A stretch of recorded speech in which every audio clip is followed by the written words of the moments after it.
Welcome to the Words Matter webinar hosted by the Economic Opportunity Board. If you are on our Zoom call with us, please mute yourself. If you have any questions, you can type them into the chat box below. If you are listening to us live on FM 88 KCEP, then you can call in to 702-445-7105. And at the end, we will try our best to answer as many questions as possible.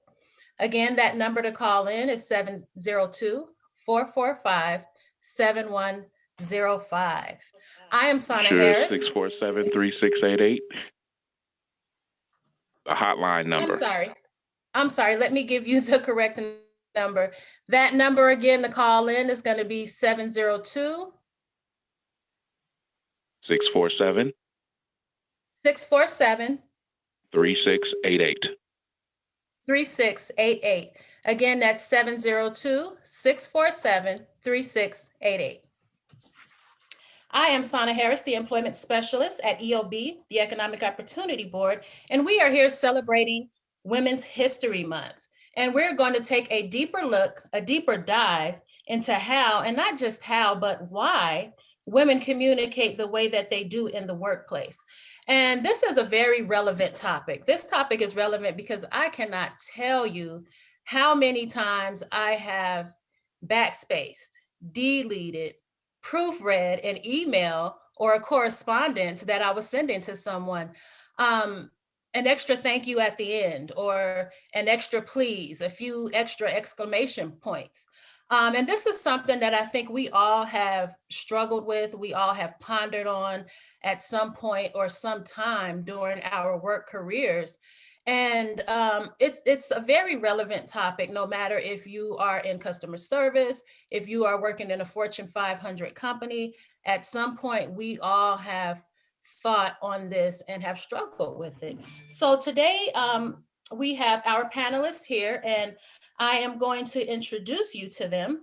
We have Norma Intriago, who is an executive director from Dress for Success. And we have Amy Pourciau, who is a Fortune 500 human resources executive. Hello, ladies. Hello. Can I have you to introduce yourselves and tell us a little bit about why this topic matters to you? Amy, let's start with you. Sure, thank you. My name is Amy Pourciau, and I have been in human resources and adult learning and development for the last 15 years. I also work with UNLV's continuing education department, really focusing in on things like public speaking skills and developing personal brand. And for me, this topic is incredibly important because as women, as leaders, we oftentimes, as you're talking about, second guess ourselves in the moment. And when it comes to that assertive communication, it's one of the things that as individuals, we can hone on and practice and get better at, so we can be more confident in the way that we come across in the workplace and, quite frankly, at home as well. So thanks so much for having me here. Absolutely, it's a pleasure. Let's move on. Thank you for that. And let's move on to Norma. Thanks so much for having me here. Really excited. My name is Norma Intriago. I'm the Executive Director for Dress for Success. Dress for Success is a nonprofit organization whose mission is to empower women to achieve economic independence. And we do that by providing professional attire, but not just professional attire, really a network of support as well as career development tools. Because of the work that I do and also the industry, I've segued prior to being in the nonprofit industry for over 10 plus years now. I started my career in corporate sales, and I started in a space that was very male dominated, primarily IT media. So many of my clients and many of my colleagues were males. And so I firsthand got to experience some of, I think, the challenges that many women feel, particularly being a Latina in a space that tends to be very white male dominated. And the landmines and pitfalls that it comes, I agree with Amy, not only just second guessing ourselves as leaders or as executives or middle level or even just starting in our career as women, but also when we think that we are, or feel like we're the only other in the room, right? And the weight that comes with that in navigating, those conversations. So I hope that we can add to it and at least share some of our experiences. Absolutely. Thank you so much. And that was a perfect segue into my next question. As women, we are often accused of emailing like a man, and that it looks soft, or maybe it may be viewed as being a little bit amateur or unprofessional, or just we're not taken as seriously sometimes as we should be, kind of based on our correspondence or our emailing sometimes. So we work to retrain and to rethink how we write, to write an email more like a man, or more masculine. What does that, what are there any phrases or words that you think we get a bad rep for? Yeah, I think when women, I think women are penalized greater, even if we are substantiating our statements or making a recommendation, if we use the deadly word, I feel, right? And then I think another thing that sets us back is oftentimes we I think over apologize for things we shouldn't apologize for. Right. So that would be an advice I would give most women. I know for me, I come from, because there are cultural, not just gender nuances or biases that are there, but there are also there are cultural nuances. And I come from South America, very formal culture, and oftentimes we tend to be overly polite and apologetic, even for things we shouldn't assume. So that was also having to navigate and to also understand the cultural differences. And I think also to be able to be selective of our words so that they can make a greater impact. And we don't oftentimes have to apologize. Absolutely. I absolutely agree. With that, Amy, is there any particular phrase or any particular words that you see those and you just cringe, something that may be a norm? Yep. For me, the thing that is like that nails on a chalkboard, and I realize we don't have a lot of chalkboards these days, but I had them, so that's my reference point. Is I'm not an expert on this, but right when the beginning is I'm not an expert. Here's my opinion, and versus just stating this is my opinion, and then here's the why behind it. It is automatically, basically, devaluing our own opinions before our opinion is given. And for me, that is something that women, I notice it for women far more than men. And it's very much in alignment with the over apologizing and apologizing for things that we have nothing to do with. So that I'm not sure, but this is why I think that is really a phrase that I find challenging and something that we do often. Absolutely. I see it a lot myself. And I have to admit, I do it sometimes, whether it be consciously or unconsciously. And before I hit that send button, I rethink a couple of times to say, okay, let's read this out loud. How am I being perceived? Or how am I perceiving myself? And so a large part of this conversation that we're having today, Words Matter, is definitely based on perception, be it your own or a fear maybe of how you're going to be perceived by others. And so with that said, we are transitioning into a new era, if you will, where we are Zoomers. We are doing conference calls. We are doing virtual everything pretty much. And so we are also isolated. A lot of us are working from home, and so we don't get to go in the office and have that interaction. And so as women, we're naturally, by instinct, we're softer, we're nurturers, we're more empathetic. And so sometimes you may want to put an emoji, or you may want to put those extra exclamation points. What are your thoughts, Norma, on that? Do you think it's appropriate? Is it inappropriate? Is it not professional? Is there a specific time that you would do so, or is there with specific people that you would do so or not do so? Yeah, it's an interesting question, because I have to tell you, my communication style, naturally on its own, is definitely not emoji centric. For me, and my background really, where I started as a professional, was in New York. So corporate America, New York, and then I worked in other markets, and then also with Latin America. So there are, like I said, nuances. I think one is to take into account the culture of your own organization, right? Because every organization has its own culture. So it's like a balancing act to account for the culture within your organization, and also to bring your authentic self. So emojis are not as natural to me, right? I will tell you that.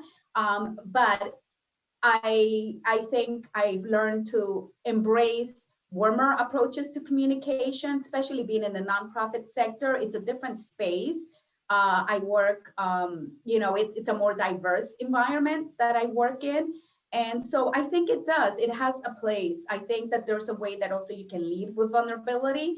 And I guess it depends on the situation. Certain situations, I think you can, in a more social setting or in a less formal email communication, there may be a place for emojis.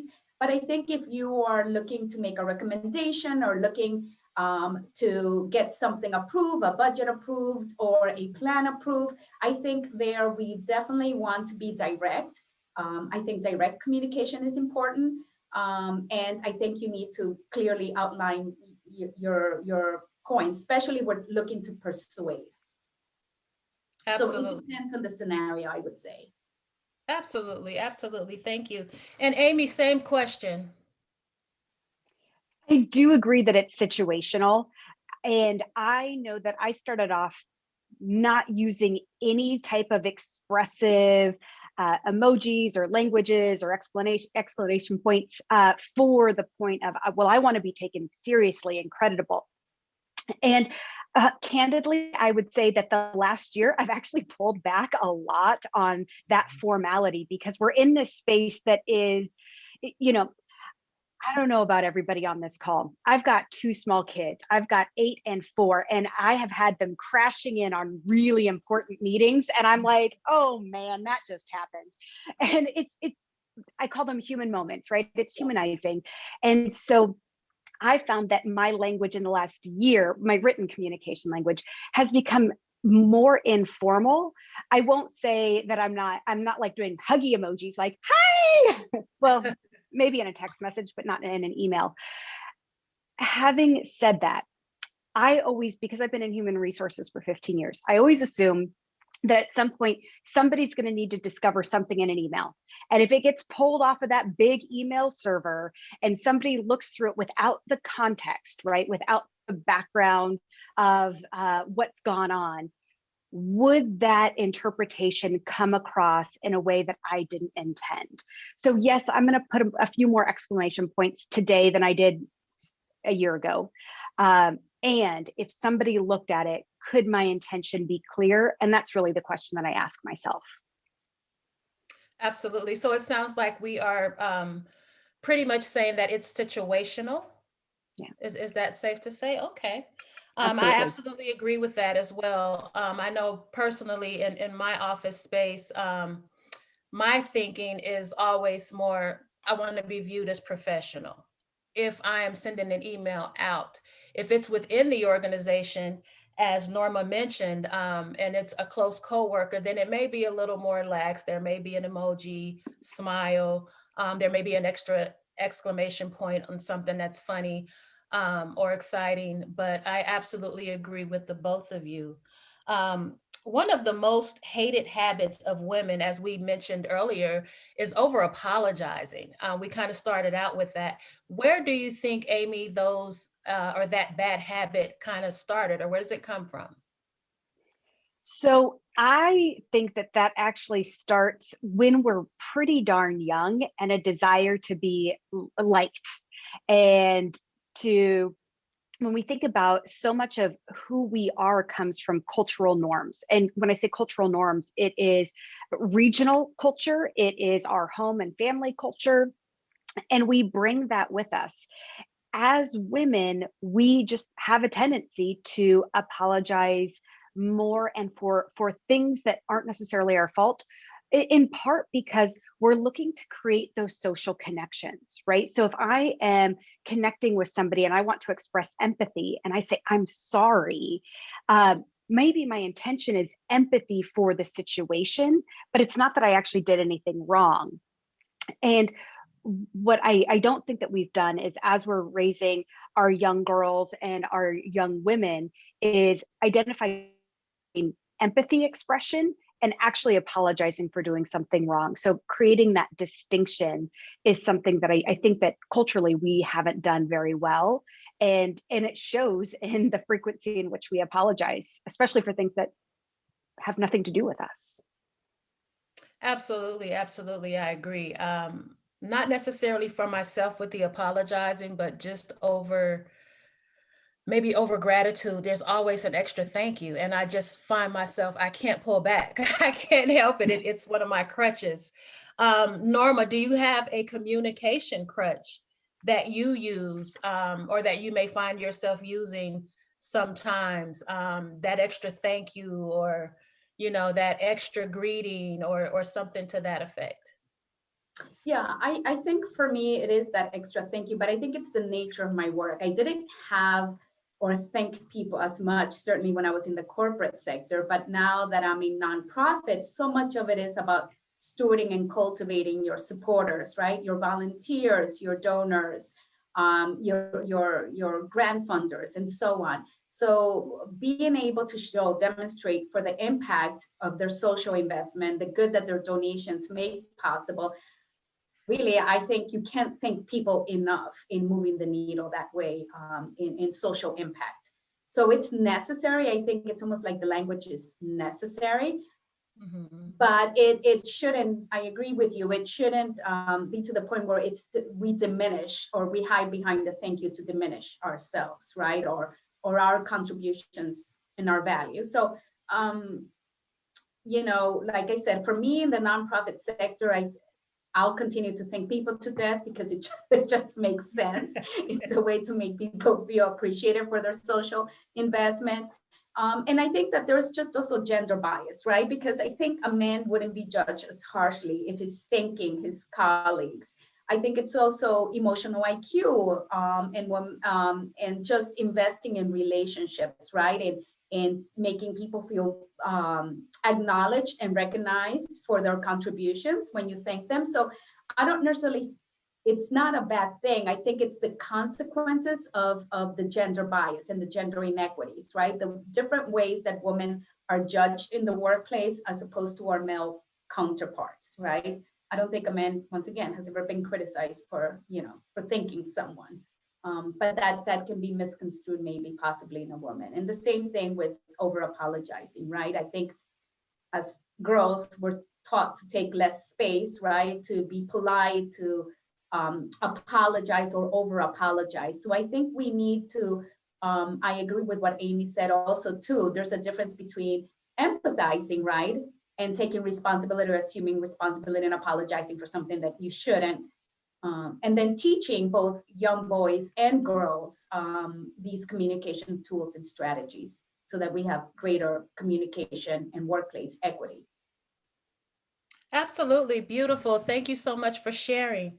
I want to shift just a little bit, still on topic, but Amy, what patterns do you notice that men use? Because we just heard that Norma talked about some cultural differences, and she talked about the difference in perception, the way that men are perceived, not as harshly at all as women are perceived. And so what are your thoughts on that?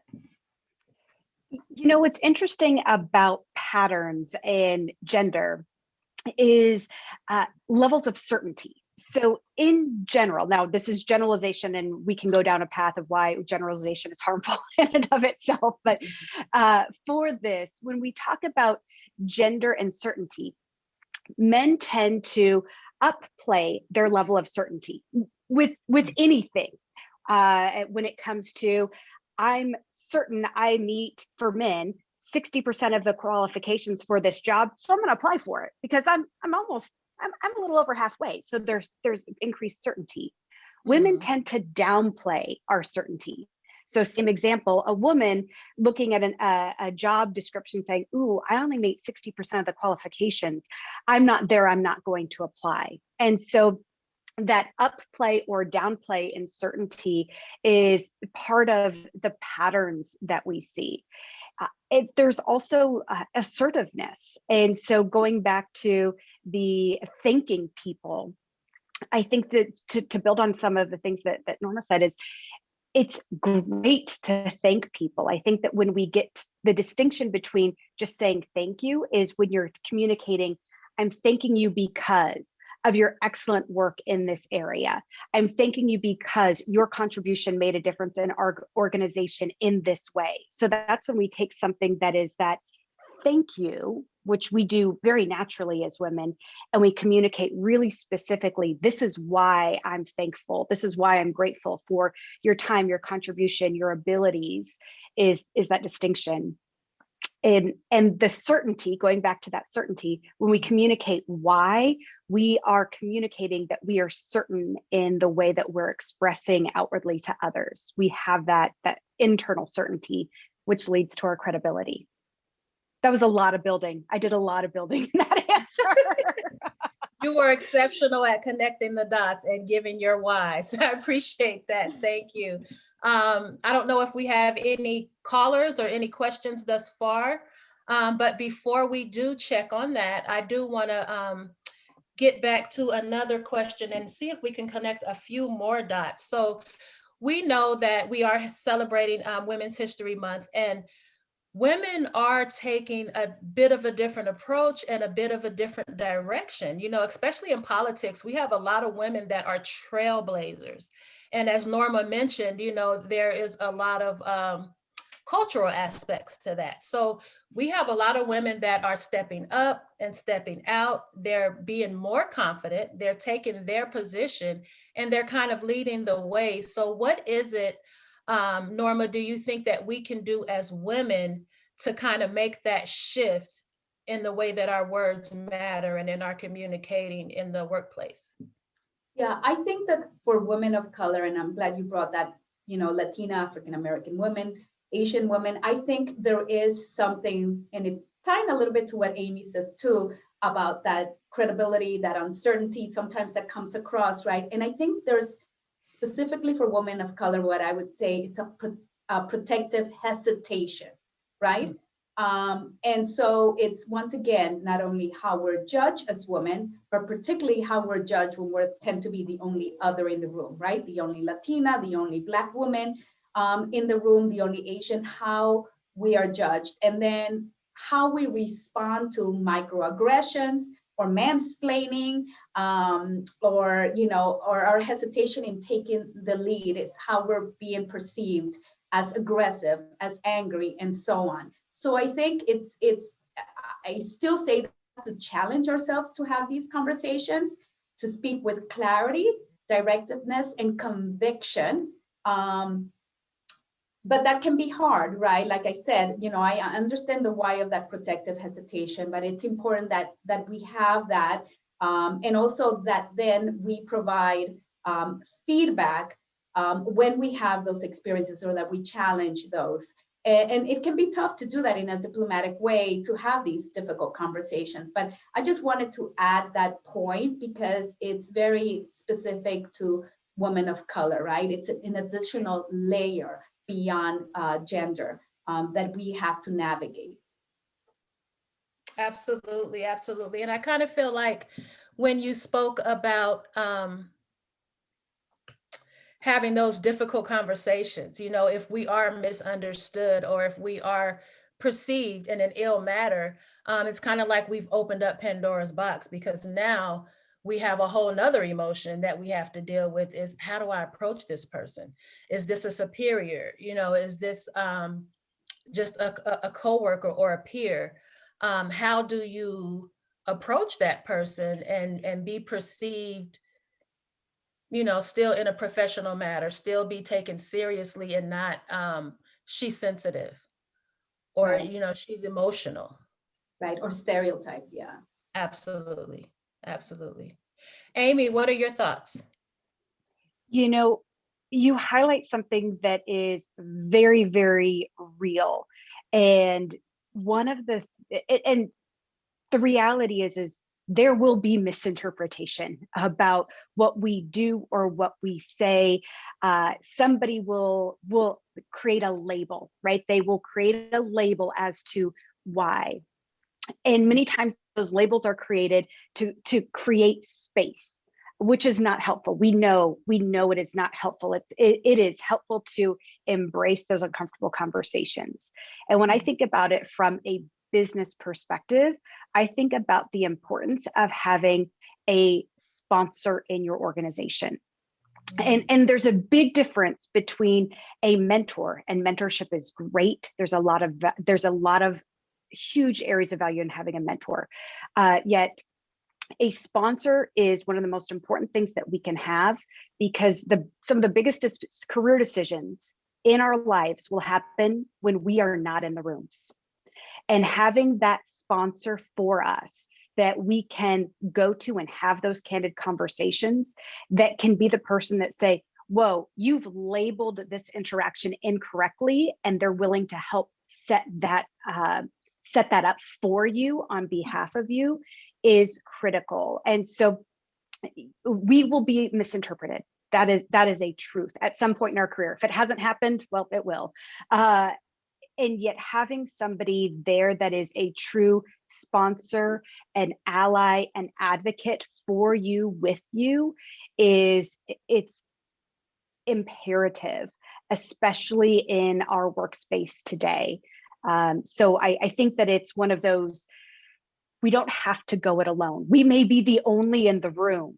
That doesn't mean that we have to go it alone. And if that sponsorship doesn't exist for you, then perhaps it's a greater question about, is it a right space for you?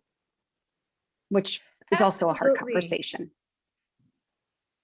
It is. It's a difficult decision to make, but I love that you are talking about, it sounds like you're talking about like-minded, because as Norma mentioned, you may be the only other in the room, but sometimes it comes down to like-minded, when you're having that sponsor or you're having that mentor, or maybe it's a representative, someone that can represent that culture, or that can represent that feminine aspect, or someone that can represent that professional aspect, whatever it is that you're having to face. And so it's good that we are thinking outside of the box and finding solutions, to these things that we're faced with on a day-to-day basis. Norma, can you think of a time that you have ran into one of those type of situations where something that you said was perceived, or misperceived, as Amy mentioned, at some point it's going to happen. We all have been or will be misperceived in the workplace. Is there anything that you can share with us about a time that maybe happened to you, and how did you approach it? How did you handle that situation? Yeah, I think we've all, have several experiences, right? Where now in looking back, we wish maybe, after the lessons learned, that we could have handled it differently. I think the main thing that I can say, because there's so many specifics, is definitely to lean into that conversation. And if you feel like you were misperceived, is then to address it immediately, to nip it in the bud. Definitely, I think that you don't want things to sit and fester. I think that communication is not so much about taking someone's power away, but communication serves to empower one another, right?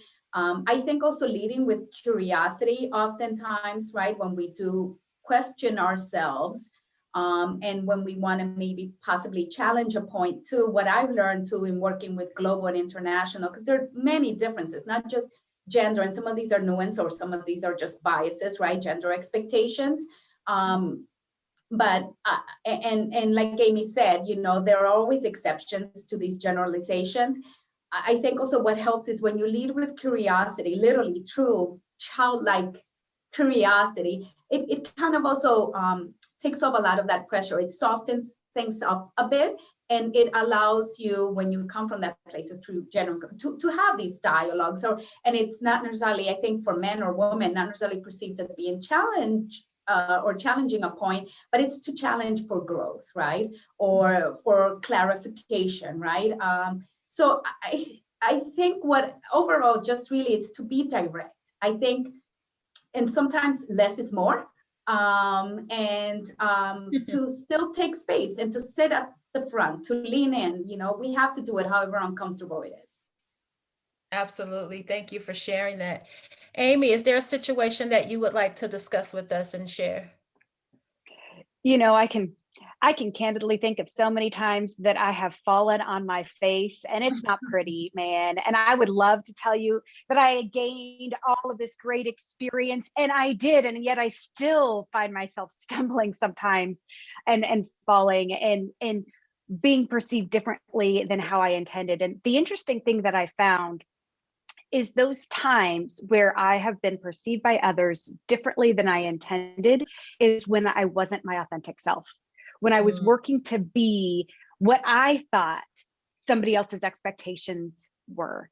That is what I can say with absolute certainty. The consistent theme is when I was working to bend myself out of my natural state and be something other than who I am. That's when it happens with the greatest amount of frequency and in the most glorious of fashions, because it's just not natural for me. So when I think about what I can do differently, what we can do differently is that, what is my authentic self? How do I want to leave feeling? Because at the end of the day, they may or may not remember some of those situations, but I do. And like Norma says, play it over in my head and replay it. And it's agonizing, right? So for me, it's, how do I want to leave feeling?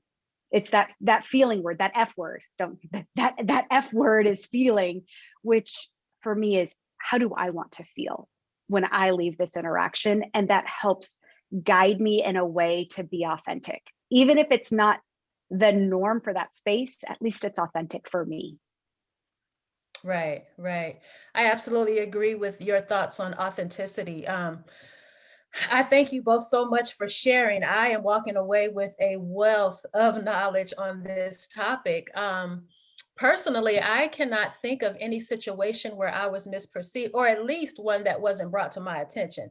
Maybe everyone has just been super nice to me and they haven't said anything to my face. But I just cannot think of any situation where I have had to deal with that. So I'm thankful for that. I'm sure it's happened. But as Norma said, when it does, it's best to just not let it fester and to go ahead and approach it immediately or discuss it immediately. And I think that maybe has been more of my experience. Sometimes when there's tension in the workplace or, just that kind of pull, that give and take, that's not so friendly, or maybe you feel that you are being slighted, or it's not on such a professional level that you would like it to be. Maybe that could be what some of the underlying things are. It's just miscommunication. And so it's really important, that I'm so happy and so thankful that we're having this discussion on words matter, because they absolutely do, especially in the workplace, but also in our personal lives, just making that transition. When you are in a position, an executive level position, how do you make that distinction? Or is it something that you even grapple with, that distinction between being a boss and being very direct, or maybe coming off as the other quote unquote B word? So how do we handle that, Norma? How would you handle that? Yeah, and I think the B word, right? Let's just talk about how women are perceived when we are direct, right? I think it's important to be direct in communication. I think everybody has their own communication style, and I agree with Amy that you should bring your own style, right? That authentic self. but there are certain guardrails we all need to have as far as communications. I think for women leader, right, we're perceived, I feel, more harshly, where decisiveness is admired in a male leader. Oftentimes, that can, women are misjudged as being seen too harsh. But I think we do have to get out of our heads, because it can be hard. Once again, like I said, we don't, because women are, especially women of color and Black women, are leaning in more. So they are challenging. They do want to scale. They do want to go to the C-suite. Oftentimes it's that management barrier, right? It's that lack of organizational support and really true commitment to equity, diversity, and inclusion.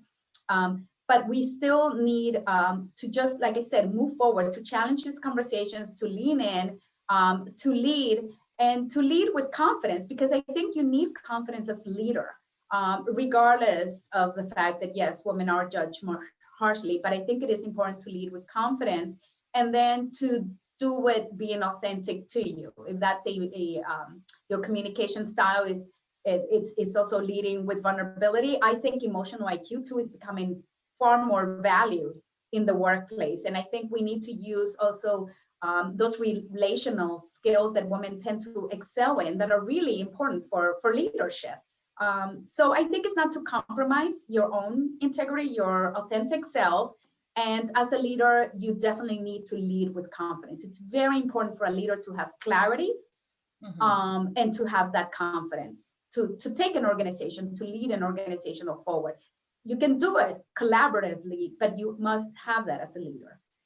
Absolutely, absolutely agree. I spoke a little bit earlier about, trailblazers in politics, and we have our vice president Kamala Harris, and so we have support. It may not be personal one-on-one support, but we are gaining more confidence, and more ability. And we're seeing ourselves, we're able to actually see ourselves in these roles, and we're seeing ourselves now with more power, excuse me, and we're able to see ourselves with more responsibility. And it's really empowering. It's definitely empowering, but I agree with what Amy was saying earlier. I think it's important that we have a mentor or a support group, or peers or coworkers that we can kind of communicate with, or look to for support, like-minded individuals, that, because we all get exhausted, we all get tired, we all get frustrated, and so we need that support system, not because we're weak or because we're emotional or because we can't handle the demands of life or the demands of the career, but because we're human, that human aspect. And so being our authentic selves, this is something that we need. Amy, how do you feel? What do you feel is the toughest lesson that you've learned? The toughest lesson I've learned actually goes back to pretending to be somebody I'm not. And as a woman, when I started my career, I had an amazing boss. And this person told me I dressed too masculine. And then they told me I dressed too feminine. And in my head, I was like, this is an amazing boss. And yet the feedback that was coming to me was, you're not enough. This isn't good enough. Change this and it'll be better. Do this and you'll get a promotion, right? So I felt like I was, especially early on in my career, being a chameleon, like, let me adapt to this situation so I can advance, so I can grow. And I learned a lot from being a chameleon, but what I learned most of all is that it's more exhausting to be somebody else than it is to be myself. And for me as a woman in the workplace, that means I'm direct, and I will tell my teams right out of the bat, I'm going to be direct. It's okay. and I will, when things happen, because we are human, and there will be births and there will be deaths and there will be tragedy that we can't fathom, I'll be there for you for that too. And so what I have found is that if I communicate my expectations and what people can expect from me, and then my behavior is consistent with that directness, with that fairness, with that empathy, as long as I'm doing that, then I'm in the right place. When I start shifting and being a chameleon, I know that I'm in trouble, because I can't keep up being somebody I'm not. Absolutely. Absolutely. Norma, same question. What do you feel is your toughest lesson that you've learned being a woman in your career? I think for me, it's having to have those difficult conversations, because I've definitely experienced microaggressions. And I think that those are tougher than when you have the outright discrimination or bias. And it's very difficult to navigate.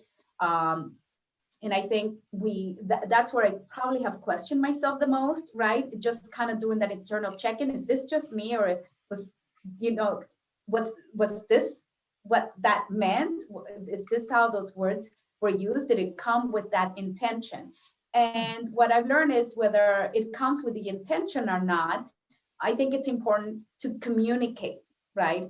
That, like you said, words matter, and words have this weight, and sometimes they have a historical implication, right? Yeah. And so I think it's important to communicate that, and also to know that it's not necessarily my job to teach someone that I can still address the problem, have a vulnerable conversation, and even a difficult conversation, right? And it can be used for growth. But then it's not my job then to sit there and, like I said, be the person to have to teach that. I think I like a lot what Amy said too, is to find sponsors and mentors, because we have seen too, lots of data has shown this. When we look at men advancing in the workplace versus women, right?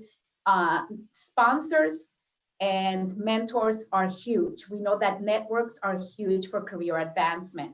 So it's not just because we're women and we need, extra support. It's also, once again, about that parity, that equity, right?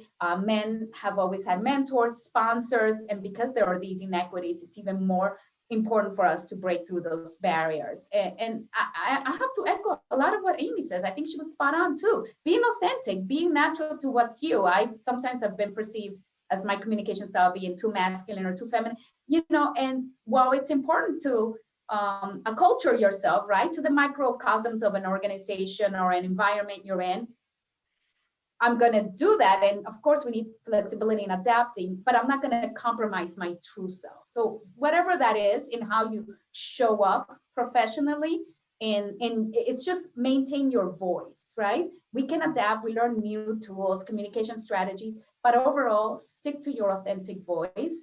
And I think that's really the best thing, because it is too taxing to try and be someone else or to be all things to everyone. It's impossible for a man or a woman. So I think that is really significant. What Amy said is to be your authentic self. I think that is very, very true. Yeah, and I just want to build on something that you said, Norma, and that is the concept of microaggressions. Microaggressions at their core is abuse.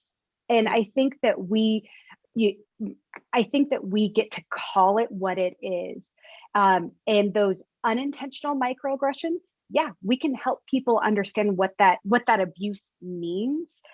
It's those intentional microaggressions that are absolutely intentional abuse, and it's not okay.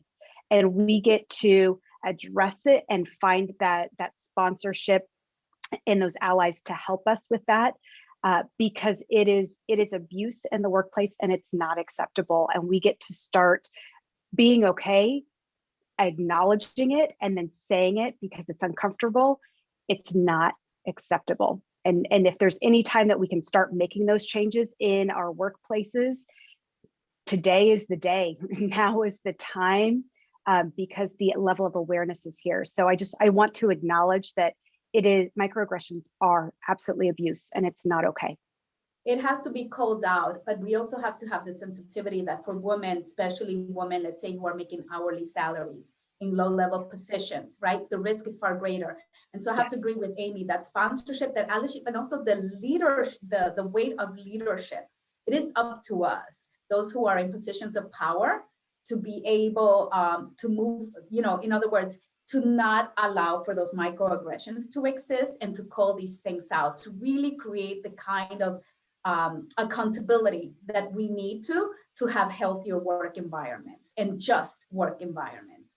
And then to assume that risk too for those who are far more vulnerable, right? If you're a single mom, head of household, making minimum wage, that what I talked about, that that hesitation that we have, the risk is far great for those. So it is up to us, and this is also where we need our allies, men, women, white. We need people to show up and to call it out. And then there is the responsibility as leaders that we have no tolerance whatsoever. Absolutely. Beautiful. Thank you both for speaking on that, because I think that is a fear that a lot of us have, especially Norma, as you said, the lower level positions or the hourly wage earners, single mothers. I need this job. What do I do? If I go to human resources, am I going to be reported? Is it going to be taken seriously? Will I be protected, or will I have to be looking for another job tomorrow? And so that's maybe a whole nother topic, for us to dive into at another time. I would definitely love to have you both back. This has been beautiful. This has been very informational and very relevant, I think, for men and women as well, for men as well, because I think there's an unawareness. Men are not necessarily aware. I think it was Norma, you mentioned that they are not perceived the way that women are. And so they do things with a lot more confidence, a lot more, not necessarily aggression, but just that straightforwardness. And they don't realize they do it and it's done. They don't look back, and whereas women don't have that luxury, we're constantly overthinking or correcting or overcompensating for what we say and do, or what we don't say and don't do. And so it's very important that we know that we have supports and that we know that we have a voice. We just need to tap into it and find that person that is going to support us, that is going to listen to us, because we cannot continue to operate in fear. We cannot continue to move in fear, especially during this time that we're in right now. This should be a time of empowerment. This should be a time of self-improvement, rethinking and retraining, so that when we do return, if we return, we will be stronger, better. So with that said, Amy, what advice would you give a young woman entering the business world? Absolutely. So when I think about entering the business world, it is certainly match your excitement and your enthusiasm with the role whenever possible, right? Like, nobody wants to wake up and loathe their job. Nobody wants to do that. So first, find something that's exciting to you. And then number one, it's okay if what's exciting to you changes. We so often get asked, especially as young girls, like, what do you want to be when you grow up? Like, there's supposed to be this path that we figure out and we follow. Some of the best stories are people that, like, this was my path, and then I made a really strong left-hand turn and went in a different direction because I found something that I'm interested in. So finding the thing that excites you and that you're interested in, and that it's okay if it changes. And then match yourself with an organization that appreciates what you bring, because there's nothing worse than being truly ingrained in an organization. Give it your heart and your passion, and then you wake up and realize, oh, they don't really care. I'm completely expendable. So it's aligning your passions with your strengths and what you enjoy. And then finding a culture, whether that's I'm standing up my own business or I'm part of a big, giant conglomerate organization. Either way, make sure that you're valued and appreciated for the skills that you have and that you bring. Absolutely. I really think that that's important, and it matters. Even if you are, sometimes we're just not able to start there, but it's a work in progress. You build up to that. We all have to start somewhere. Maybe if it's a young woman, maybe it's Walmart, maybe it's McDonald's, maybe it's I was McDonald's, yes, man. I can make some mean French fries if I have to. But you find your path, right? So I started off at McDonald's right, making French fries. Within 6 months, I was a crew trainer, which was a fancy way of saying I trained other people at McDonald's, and I didn't make more money. But training and developing people is my passion, which right, started way before McDonald's too, right? So right. it's finding how to live your passion regardless of where your job is. Absolutely, regardless of circumstance. So the message is you can do it. We all have passion. You tap into that passion. It does not matter where you start. It matters about the path, the road that you see ahead. So it's about the journey, right? Always. Yep. Yeah. Absolutely. Norma, what advice would you give to a young woman entering the business world? Yeah, I would say definitely, try to align your passion with your skill set. But I think that can be more challenging once again when you have the pressure, let's say, of providing, or, it's a job where it's not aligned at all with your passion. But once again, the economic responsibility, right? There is that, there's the shoulder, the weight of that. Some of us are not just starting early on at a job or a career, or can afford the luxury of an unpaid internship. So that's why I think the networks is really critical. And that's certainly what we do at Dress for Success, to provide that network of support. But then I would say, even if it's not your area of interest, right, there are still opportunities to learn. I mean, I think Amy said it, listen, she was able to make the best out of even working at McDonald's. And I think there's a lot to be taught as far as two of the areas where I think you can use them across all careers, all platforms, or industries. And whatever position you end up with is customer service and sales. Those things, have generic professional and life lessons and skill sets. So I think you can make the best out of a situation, but definitely the network of support is critical. If you don't have access or there are barriers to the network, look for organizations like Dress for Success that can assist you. Having those networks are key for forging a pathway where you can go beyond just a job and an hourly salary to really career progression, and to think that, yes, I can have these dreams, I can align passion to skill set. And then also early on starting is figuring out what your voice is, because you may not know necessarily, or your communication style yet.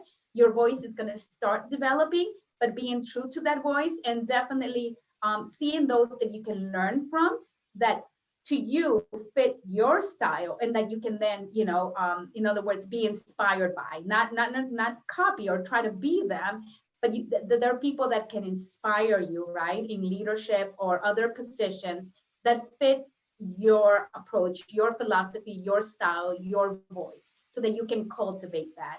I think, especially when you're able to do that early on, is to find your voice. I think that's very important, particularly for women. Absolutely. Resources. Those resources are going to be critical, very critical to our success, especially when we're first starting out and even along the journey. Resources are always great to have.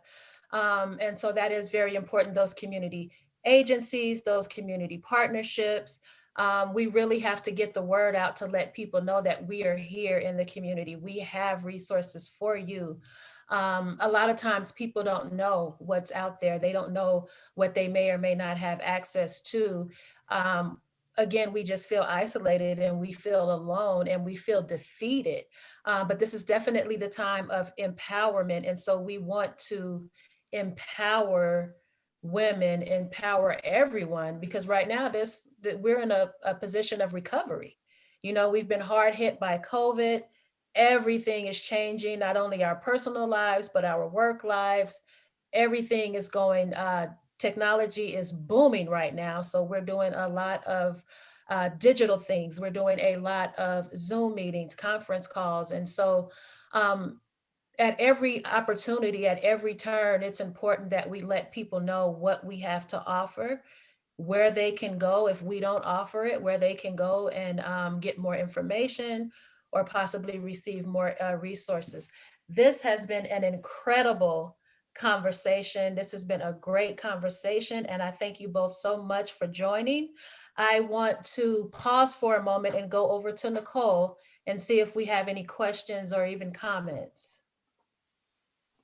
Nope, not right now. Okay, all right. So any closing remarks, Amy? Just thank you for this opportunity. And, as we think about this time, right, specifically this month for being a woman, there are so many resources out there. And so understanding that we don't have to go it alone is so important, and that there are women and there are advocates and there are allies out there for us. Sometimes it takes the vulnerability of raising our hand, and that can be very vulnerable.